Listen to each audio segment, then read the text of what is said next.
Hey friends, on today's episode of Splitsies, we're experimenting with two hops that I haven't explored yet. We have Riwaka and we have HBC 630. So let's go.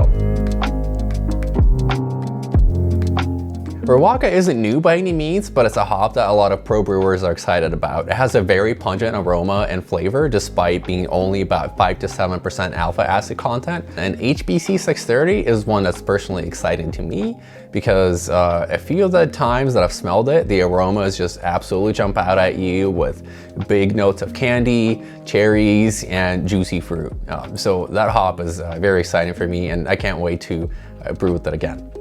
I'm pairing these two varieties with a base hop, and today I'm using Nelson Sauvin hops. Nelson is one of those varieties that you've all probably brewed with because it's awesome. It's becoming more and more available, it's becoming more and more popular, and I'm personally just loving it in my beers, so much so that I'm replacing a lot of Citra in my beers with Nelson, and it's working out pretty well. Those white grape and gooseberry flavors just cannot be replicated with any other, and they're so unique and so special and so consistent across different manufacturers that it makes me personally really excited to keep brewing with it and putting it in more places. And side note, I see gooseberry flavor as on every description of Nelson Sauvin online.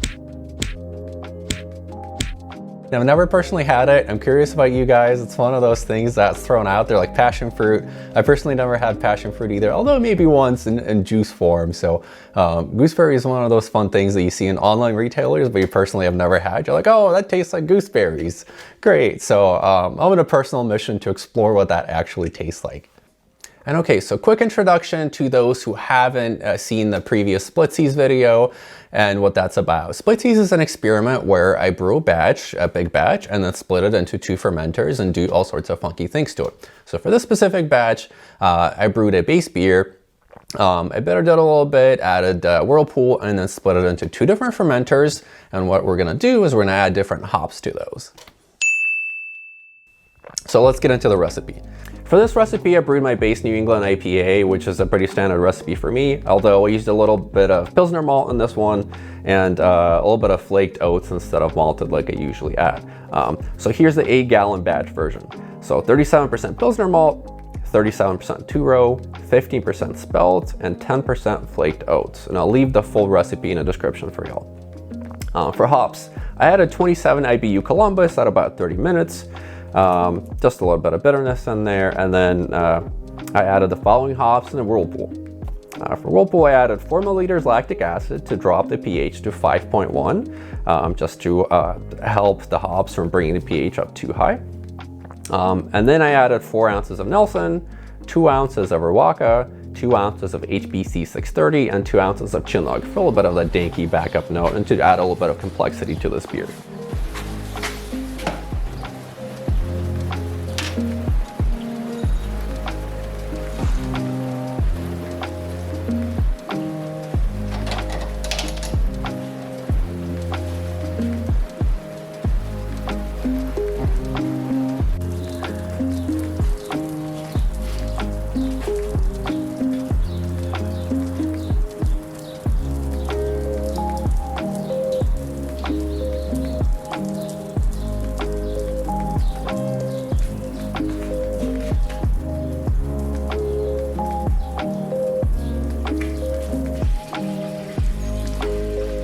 After the Whirlpool, I pitched Verdant IPA yeast into each of the fermenters. I did 1 pack each just to keep things consistent. And then I added my dry hops toward the end of fermentation. Both of the fermenters received 3 ounces of Nelson as the first dry hop. And after that, fermenter number 1 received 5 ounces of Riwaka, and fermenter number 2 received 5 ounces of HBC 630. Then I also added, alongside of the dry hops, ALDC and Campden, or potassium metabisulfite, to prevent oxidation, and ALDC to prevent diacetyl. Video on that here. And here's how the dry hop process went. So I added Nelson to both batches at around day 6 when the fermentation is drastically slowed and the beer started dropping down to my ambient basement temperature. So I added the dry hop number 1 there with Nelson to both batches, along with ALDC. I'll let some re-fermentation happen, a little bit of hop creep, and then after 2 days, the beer was pretty much ready to crash as all bubbling has stopped and the tilt has stabilized. The beer was then held for a day at 53 Fahrenheit, and after a day, I added the dry hops for Riwaka and HBC 630 to respective fermenters. After another 24 hours, I crashed it down to about 40 degrees Fahrenheit and transferred into serving kegs. But before we get into the tasting, I do have to find out what gooseberries actually taste like. Gooseberries is something that you'll see on basically every descriptor, on every hop website where Nelson Sauvin is sold. So if you have passion fruit and you get gooseberries and white grape, kind of no passion fruit, maybe, but gooseberries I do not. So I went to my local market and I got this bad boy. Didn't have actual fruit like gooseberry or canned gooseberry, but this is gooseberry compote.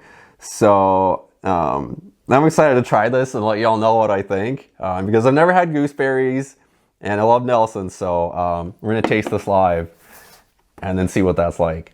I don't know if you guys have ever had compote before, but this is a Polish brand. I haven't had it either, except maybe when I was a kid and my grandma made something like this. It's a moment of truth.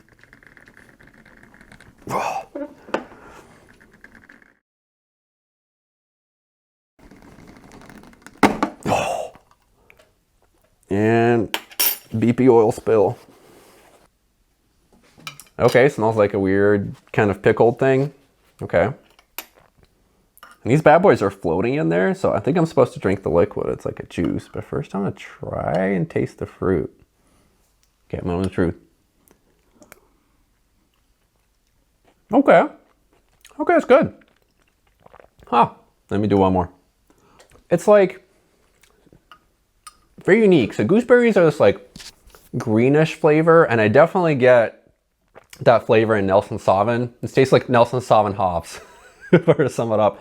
But no, honestly, there's a lot of like white grape flavor, not like Welch's juice. It's a lot greener. So like somewhere there's like a hint of celery in there, but if you put a little hint of celery into white grapes, that's kind of what it would taste like. It's like greenish flavor and celery, but it is pretty sweet, which is awesome. I like this. It's great. Pretty good though. I have to say it's a pretty interesting flavor and pretty unique. By the way, shout out to Brew Dudes for encouraging everyone to do fruit tasting just to help their evaluations of beer and other things. Having real fruit is like pretty cool. Like, when was the last time you had a peach or you had like a cantaloupe? Tasting these like fruit will like give you like better evaluation and sharper senses, so you could become you know, like a better judge or a better evaluator or a better cicerone, whatever it is that you do. Nonetheless, I digress. All right, well, let's get into the beer. Let me pour some beers for a triangle test here really quick, see if I could tell them apart, and then we'll see if we could get any gooseberry in there.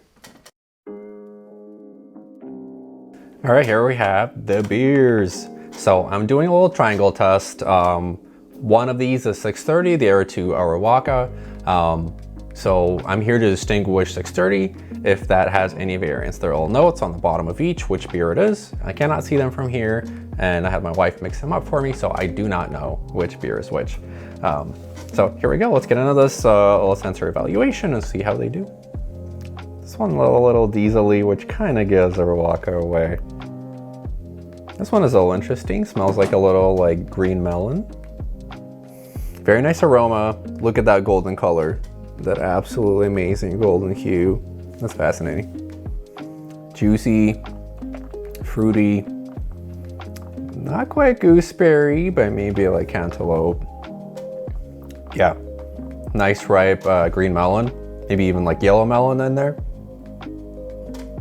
Pretty good. I've never done a triangle test until this, and I actually had a friend in town that came in and had both of the beers, and I actually had him to do 2 triangle tests and figure out the odd beer out. He was able to figure out the odd beer out both times, so that's saying something. I haven't personally done this yet, and I've never done a personal triangle test myself, always just blind sensory. So I'm excited to see how these stack up. So beer number 2. This one's really good, by the way. I think this smells different. Yep, cantaloupe. No cantaloupe. Maybe peach. Ooh, this has like a New Zealand diesel kind of vibe to it. Interesting. Okay, maybe a tiny bit of that like diesel vanilla that you get from New Zealand hops. I think I'm almost convinced that this is a Riwaka.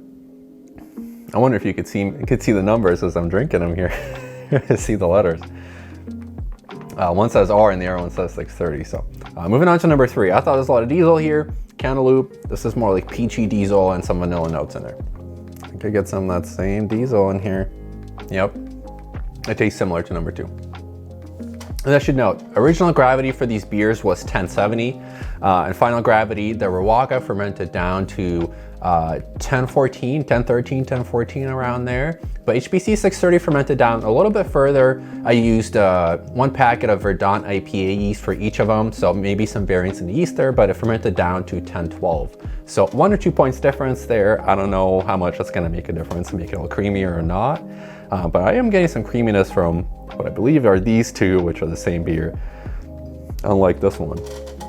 Also, you see big bubbles on here and small bubbles on here.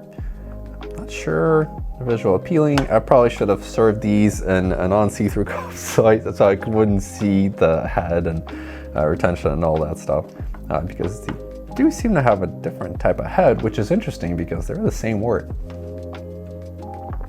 Okay, tasting that again. Yep, vanilla diesel peaches.